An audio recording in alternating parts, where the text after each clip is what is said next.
دیکھیے تمام نبی اور رسول مبلغ بن کر آئے، داعی بن کر آئے، بشیر بن کر آئے، نذیر بن کر آئے، بشارت دینے والے کہ اللہ کے راستے پر آؤ گے فروح و ریحان و جنت نعیم، اور اگر انذار کرنے والے نذیر بن کر آئے، اگر غلط راستے پر جاؤ گے تو جہنم ہے۔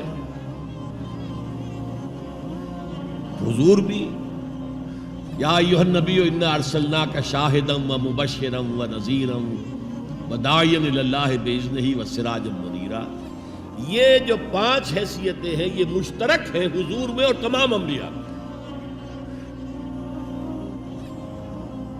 اگرچہ ہر حیثیت میں حضور کی اپنی شان ہے جس میں کوئی دوسرا نبی ان کے قریب نہیں آ سکے گا، لیکن نوٹ کیجئے یہ آیت جو میں اس وقت آپ کے سامنے رکھ رہا ہوں، جس کے لیے نصرت مطلوب تھی، آؤ میرا ہاتھ بٹاؤ، یہ قرآن میں 3 دفعہ آئی ہے محمد رسول اللہ کے لیے، اور کسی کے لیے نہیں آئی۔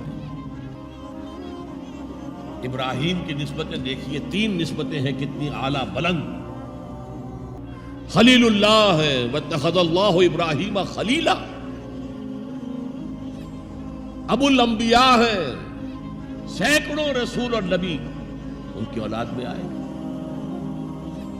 حضرت اسحاق کی اولاد سے، وہ جو prophets of the Old Testament ہیں، ان کی کتابیں جو ہیں صحیفے ہیں، دیکھیے۔ پھر حضرت اسماعیل کے اولاد میں حضرت محمد صلی اللہ علیہ وسلم، مدیان کی اولاد میں حضرت شعیب۔ یہ بہت کم لوگوں کو معلوم ہے کہ حضرت ابراہیم کی ایک تیسری زوجہ بھی تھی، ہاجرہ، جو مصر کے بادشاہ کی بیٹی تھی، جو پھر کنیز کے طور پر مصر کے بادشاہ نے پیش کی، ان سے اللہ نے بیٹا دیا اسماعیل۔ سارا جو حضرت ابراہیم کے اپنے خاندان سے تھی، کیونکہ بانجھ تھی، ساری عمر اولاد نہیں ہوئی، بڑھاپے میں اللہ نے اسحاق عطا کر دیا۔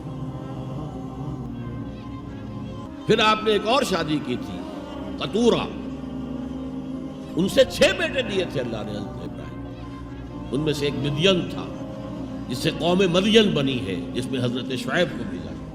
باقیوں کی تاریخ ہمیں معلوم نہیں۔ حضرت اسحاق کے بھی 2 بیٹے تھے اور جڑواں تھے۔ ولادت جب ہوتی ہے جڑواں بچوں کی تو پہلے ایک پھر دوسرا آتا ہے نا، تو اس اعتبار سے اسے بڑا چھوٹا کہہ دیتے ہیں، چاہے تھوڑی سی دیر کا وقفہ ہو، لیکن وہ بڑا چھوٹا تو ہو گیا۔ تو بڑے تھے حضرت عیسو اور چھوٹے تھے حضرت یعقوب، اور یعقوب کو یعقوب کیوں کہا؟ عقب سے، بعد میں آنے والا، پیچھے آنے والا، یعقوب عقب۔ ان کی اولاد میں کتنے نبی ہوئے ذرا سوچیے۔ تو پہلی نسبت اللہ کے خلیل، دوسری نسبت سینکڑوں نبیوں کے والد جد امجد، اور تیسری نسبت انی جاعلک للناس اماما، امامت الناس کے اوپر فائز کیا۔ لیکن کیا آپ کے ذریعے سے کوئی نظام قائم ہوا، کوئی اسلامی ریاست قائم ہوئی؟ کیا حضرت موسیٰ کے ذریعے سے ہوئی؟ حضرت موسیٰ وہ ہیں جن کا ذکر قرآن میں ہم کہیں گے، یہ اگرچہ نام لے کر حضور کا تذکرہ بہت کم ہوا ہے قرآن میں، زیادہ نہیں، لیکن ظاہر بات ہے قرآن مجید تو حضور کی سیرت ہی بن جاتی ہے ایک طرح سے۔ غزوہ انفال کیا ہے؟ سورۃ انفال غزوہ بدر کا چیپٹر ہے۔ آل عمران کی 60 آیات جو 120 سے 180 تک وہ کیا ہے؟ غزوہ احد ہے۔ تو حضور کا تو ذکر سب سے زیادہ ہے، لیکن حضور کے بعد سب سے زیادہ ذکر 555 آیات قرآن کی حضرت موسیٰ کے بارے میں، 6,500 کل آیات ہیں، ان میں سے 555 1/13 1/13th part of Quran consists of تذکرہ of حضرت موسیٰ علیہ السلام۔ ان کے ذریعے حکومت قائم ہوئی۔ آ گئے تھے قریب 6 لاکھ بنی اسرائیل کو لے کر نکلے تھے مصر سے۔ ہجرت کے بعد آتا قتال کا مرحلہ، جنگ کا مرحلہ، جیسے حضور کی سیرت مطہرہ میں ہجرت کے بعد غزوہ بدر، بلکہ اس سے پہلے 8 مہمیں جو آپ نے بھیجی، وہ ایک علیحدہ ایشو ہے۔ وہاں ہجرت کے بعد جب جنگ کا مرحلہ آیا پوری قوم نے کوڑا جواب دے دیا، فَذْهَبْ أَنْتَ وَرَبُّكَ فَقَاتِلَا إِنَّا هَاهُنَا قَاعِدُونَ، جاؤ موسیٰ تم اور تمہارا رب جاؤ اور پہلے فلسطین میں جو آباد ہے انہیں نکال کے باہر کر دو، پھر ہم داخل ہوں گے، ورنہ ہم تو یہاں بیٹھے ہیں، زمین جنبت نہ جنبت گل محمد۔ اس پر وہ پروسیس وہیں رک گیا، وہیں رک گیا، جبکہ حضور کو اللہ نے وہ صحابہ دیے۔ غزوہ بدر سے پہلے ایک مشورہ کیا حضور نے صحابہ سے، دیکھو ایک لشکر آ رہا ہے جنوب سے، مکہ جنوب میں تھا، مدینے سے، کیل کانٹے سے لیس ہے، لشکر ہے۔ ایک قافلہ آ رہا ہے شمال سے جو ابو سفیان لے کر گئے تھے اور اب واپس آ رہے تھے، اور انہوں نے SOS کال بھیج دی تھی اپنے سے پہلے مکہ کے لوگوں کے لیے کہ بھائی میرے قافلے کو خطرہ ہے، محمد صلی اللہ علیہ وسلم کے آدمی شاید حملہ کر دیں ہم پر، لہذا مدد بھیجو۔ اب یہاں حضور پوچھتے ہیں کہ پہلے کدھر چلے، قافلے کی طرف یا اس لشکر کی؟ کچھ لوگ، ظاہر بات ہے کہ مدینے کے تمام جو صاحب ایمان تھے، مکے سے جو آئے تھے وہ بڑی بھٹیوں میں سے گزر کر آئے تھے، بڑی آزمائشوں میں سے گزر کر آئے تھے، بڑی سختیاں جھیل کر آئے تھے، لہذا وہ بہت گہرے تھے ایمان میں، بہت پختہ تھے۔ مدینے والوں کو تو ایسی کوئی قربانی دینی نہیں پڑی، پورا قبیلہ ایمان لے آیا، لہذا وہاں کچھ نہ کچھ کچے لوگ بھی تھے، ہم جیسے۔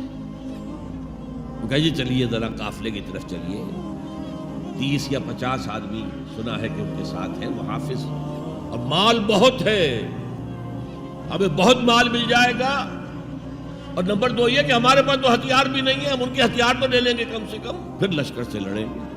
اللہ کا فیصلہ کچھ اور تھا۔ اب آپ لوگوں سے کہہ رہے ہیں مجھے مشورہ دو، مجھے مشورہ دو، مجھے مشورہ دو۔ ابو بکر صدیق کھڑے ہو کر تقریر کر رہے ہیں، حضور جو آپ کا حکم حاضر ہے آپ فرمائیے۔ حضرت عمر نے تقریر کی، آپ فرمائیے جو آپ کا حکم وہ حاضر ہے۔ حضرت مقداد ابن الاسود کھڑے ہوئے رضی اللہ تعالی عنہ، حضور ہمیں موسیٰ کے ساتھیوں پر قیاس نہ کیجئے جنہوں نے کہہ دیا تھا فَاذْهَبْ أَنْتَ وَرَبُّكَ فَقَاتِلَا إِنَّا هَاهُنَا قَاعِدُونَ۔ ہم موسیٰ کے ساتھی نہیں ہیں، محمد کے صحابی ہیں صلی اللہ علیہ وسلم، جو آپ کا ارادہ ہو بسم اللہ کیجئے۔ کیا عجب کہ اللہ تعالی ہمارے ذریعے آپ کی آنکھوں کو ٹھنڈک عطا فرمائے۔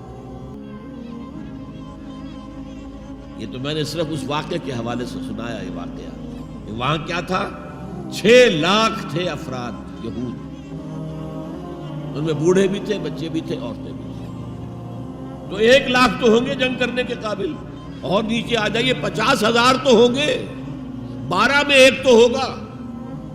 گورا جواب، صرف 2 آدمی نکلے، یوشع ابن نون اور کالب بن یفنہ۔ یوشع تو پھر بعد میں حضرت موسیٰ کے جانشین بھی ہوئے اور نبی ہوئے، جوشوا کہتے ہیں بائبل میں ان کو، لیکن یوشع ابن نون 2 آدمی۔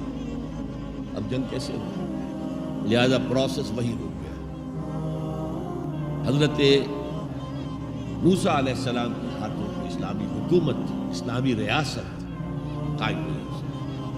حضرت عیسیٰ کا تو سوال ہی نہیں، 3 سال آپ نے دعوت دی ہے، اور یہودی علماء جو ہیں جان کے ان کے دشمن بن گئے۔ انہیں سب سے پہلے تو ولد الزنا کہا گیا، حضرت مریم پر تہمت لگائی گئی زنا کی، اور پھر یہ کہ ان کو جادوگر کہا گیا۔ یہ معجزے کیا دکھا رہا ہے، یہ تو شیطان بعلزبول جو ہے اس کی مدد سے دکھا رہا ہے، یہ سارے شعبدے ہیں، جادو ہے، اور جادو کفر ہے، لہذا یہ کافر ہو گیا، مرتد ہو گیا، ایسے سولی چڑھا دو۔ تو نظام کیا قائم ہونا تھا، ریاست کیا قائم ہونی تھی؟ عیسائیوں کے مطابق، یہودیوں کے مطابق تو سولی چڑھ گئے، عیسائیوں کے مطابق ہے کہ بعد میں اتار لیا گیا اور ایک جگہ رکھا گیا، تو وہاں پھر زندہ ہو کر پھر آسمان پر اٹھ گئے۔ اور ہمارا جو قرآن مجید نے جو ہمیں بتایا اور جس کی کچھ تفصیل ہمیں انجیل برنباس میں ملتی ہے، وہ یہ ہے کہ وہ نہیں، وہ تو پہلے ہی آسمان پر اٹھا لیے گئے تھے، گرفتار ہوئے ہی نہیں۔ جس ان کے حواری نے غداری کی تھی، یوڈاس اسکریوٹ، اس کو اللہ تعالیٰ نے اس کی شکل کو ولیکن شبہ لہم مشابہ بنا دیا حضرت عیسیٰ علیہ السلام کی شکل کے. وہی بدبخت گرفتار ہوا اور کیفر کردار کو پہنچا، سولی پر چڑھا جسے چڑھنا ہی چاہیے تھا، غداری کی تھی. بہرحال میں کہہ رہا تھا کہ یہ کام انذار، تبشیر، واعظ، نصیحت، تعلیم، تبلیغ، تربیت، تزکیہ، یہ سب رسولوں نے کیا اور حضور نے بھی کیا. لیکن یہ معاملہ صرف محمد کے لیے ہے صلی اللہ علیہ وسلم، اور 3 دفعہ آیا. کسی اور نبی اور رسول کے لیے 1 دفعہ بھی نہیں آیا کہ ان کا فرض منصبی ہے دین کو غالب کرنا. صرف تبلیغ نہیں، غالب کرنا. یہ تھا وہ مشن جس میں آپ کو نصرت درکار تھی.